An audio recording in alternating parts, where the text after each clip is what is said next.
जय श्री कृष्णा दोस्तों। आज की इस वीडियो में आप जानेंगे कब मनाई जाएगी छठ पूजा, क्या है सही तारीख। वीडियो अगर अच्छी लगे तो लाइक, शेयर एवं सब्सक्राइब करें। करते वीडियो शुरू। छठ मैया और सूर्य देव आपकी हर मनोकामना पूरी करे। तो दोस्तों करते हैं वीडियो शुरू। कब मनाई जाएगी छठ पूजा, क्या है सही तारीख। छठ पूजा सूर्य देव और छठी मैया को समर्पित है। सूर्य देव को जीवनदाता माना जाता है और छठी मैया को संतान की देवी। इस पर्व के माध्यम से लोग प्रकृति के प्रति अपना आभार व्यक्त करते हैं।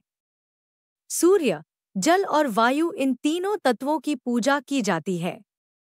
इस साल 2024 में 2 दिन दिवाली मनाए जाने के बीच अब लोगों में छठ पूजा की तारीख को लेकर कंफ्यूजन बना हुआ है, क्योंकि देश के कुछ राज्यों में 31 अक्टूबर को दिवाली मनाई गई और कुछ राज्यों में 1 नवंबर को दिवाली मनाई जाएगी।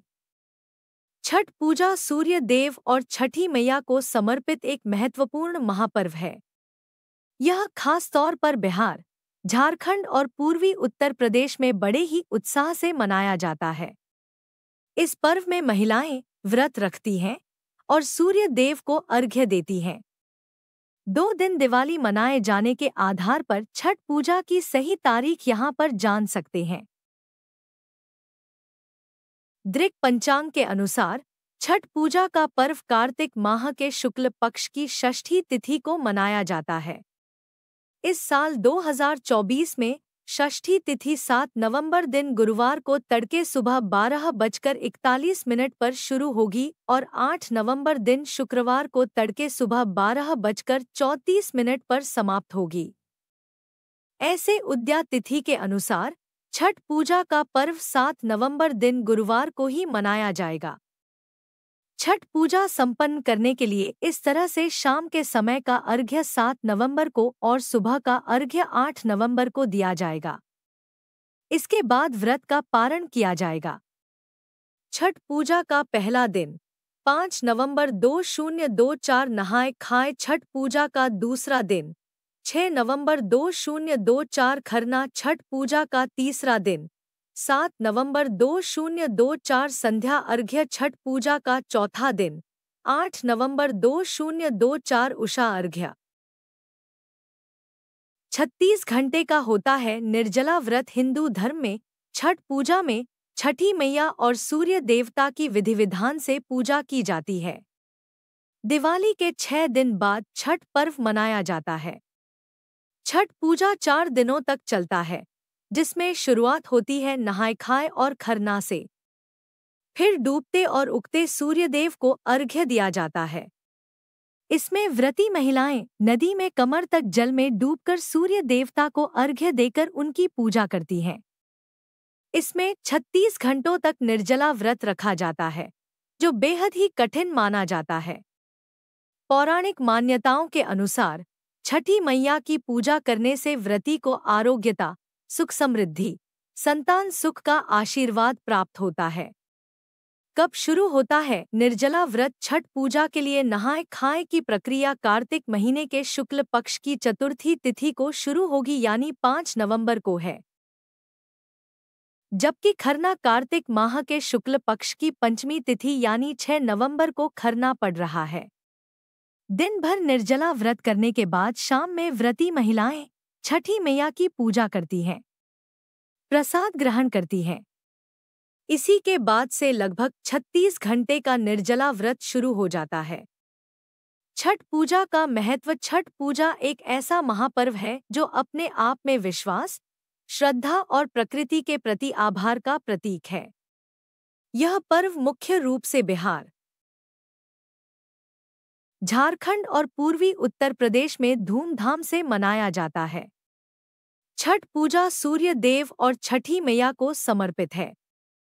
सूर्य देव को जीवनदाता माना जाता है और छठी मैया को संतान की देवी। इस पर्व के माध्यम से लोग प्रकृति के प्रति अपना आभार व्यक्त करते हैं। सूर्य, जल और वायु, इन तीनों तत्वों की पूजा की जाती है। छठ पूजा करने से स्वास्थ्य और समृद्धि की प्राप्ति होती है। छठ पूजा के दौरान सभी लोग मिलकर पूजा करते हैं, जिससे सामाजिक एकता बढ़ती रहे। सबसे पहले किसने किया था छठ का महाव्रत? कार्तिक मास के शुक्ल पक्ष की षष्ठी तिथि को छठ महापर्व मनाया जाता है। इस दिन सूर्य देव और छठी मैया की पूजा की जाती है।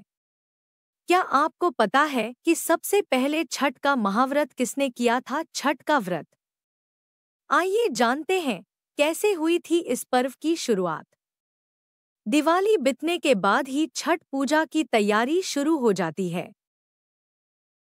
यह त्योहार बिहार और उत्तर प्रदेश के लोगों के लिए विशेष महत्व रखता है।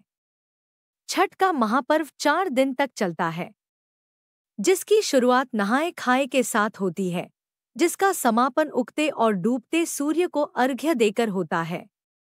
इस व्रत में लगातार 36 घंटे तक निर्जला उपवास रखा जाता है।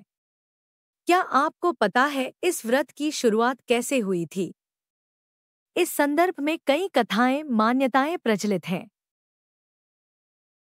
पुराणों में छठ पर्व के पीछे की कहानियां प्रचलित हैं। माता सीता ने किया था व्रत। बिहार में छठ पूजा से जुड़ी कई प्रचलित मान्यताएं हैं, जिसमें से एक मान्यता यह है कि सबसे पहले छठ पूजा का व्रत माता सीता ने किया था। मान्यता के अनुसार जब भगवान राम, माता सीता और लक्ष्मण 14 वर्ष के वनवास से वापस अयोध्या लौटे थे, तब रावण के वध के पाप से मुक्त होने के लिए उन्होंने ऋषि मुनियों के आदेश पर राजयज्ञ सूर्य करने का उन्होंने फैसला लिया। इसके लिए मुग्दल ऋषियों को आमंत्रित किया। मुग्दल ऋषि ने मां सीता पर गंगाजल छिड़ककर पवित्र किया और कार्तिक मास के शुक्ल पक्ष की षष्ठी तिथि को सूर्यदेव की उपासना करने का आदेश दिया। इसके बाद माता सीता ने मुग्दल ऋषि के आश्रम में रहकर 6 दिनों तक सूर्यदेव की पूजा की और सप्तमी को सूर्योदय होने पर फिर से अनुष्ठान कर सूर्यदेव का आशीर्वाद प्राप्त किया। माता द्रौपदी ने भी किया छठ व्रत। एक अन्य कथा के अनुसार महाभारत काल में छठ महाव्रत की शुरुआत हुई थी। इसकी शुरुआत सबसे पहले सूर्य के पुत्र कर्ण ने सूर्य की पूजा करके की थी। कर्ण सूर्य भगवान के परम भक्त थे। वह घंटों तक पानी में खड़े होकर सूर्य को अर्घ्य देते थे और सूर्य देव की कृपा से ही वह महान योद्धा बने। आज भी महापर्व छठ में अर्घ्य दान की यही परंपरा प्रचलित है। इसके अलावा यह भी कथा प्रचलित है, जब पांडव अपना पूरा राजपाट जुए में हार गए थे, तब द्रौपदी ने छठ का महाव्रत किया था। इस व्रत को करने से द्रौपदी की सभी मनोकामनाएं पूरी हुई और पांडवों को उनका राजपाट वापस मिल गया। नहाए खाए में क्या होता है, जानिए छठ पर्व के पहले दिन के नियम। छठ पूजा में सूर्यदेव और छठी मैया की पूजा का प्रचलन और उन्हें अर्घ्य देने का विधान है। छठ पूजा व व्रत का प्रारंभ हिंदू माह कार्तिक माह के शुक्ल की चतुर्थी तिथि से होता है और षष्ठी तिथि को कठिन व्रत रखा जाता है तथा दूसरे दिन सप्तमी को इसका पारण होता है। आओ जानते हैं छठ पूजा के पहले दिन यानी चतुर्थी के दिन के क्या है नियम। छठ पूजा के पहले दिन को नहाए खाए कहते हैं। दूसरे दिन को खरना, तीसरे दिन को सांध्य अर्घ्य और चौथे दिन को उषा अर्घ्य कहते हैं। आओ जानते हैं पहले दिन क्या करते हैं। छठ पूजा नहाए खाए के दिन क्या होता है, क्या है के नियम।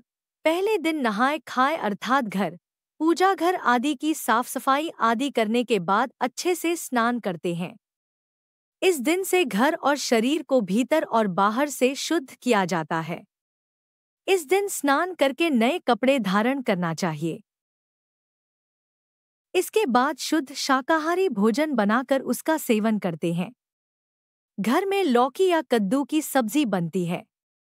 इस दिन भोजन में सेंधा नमक का उपयोग किया जाता है। सभी में शुद्धता का ध्यान रखा जाता है। इस दिन सिर्फ एक समय की अच्छे से भोजन करते हैं। शाम को फलाहार लेते हैं। किसी भी प्रकार का तामसिक भोजन नहीं किया जाता है।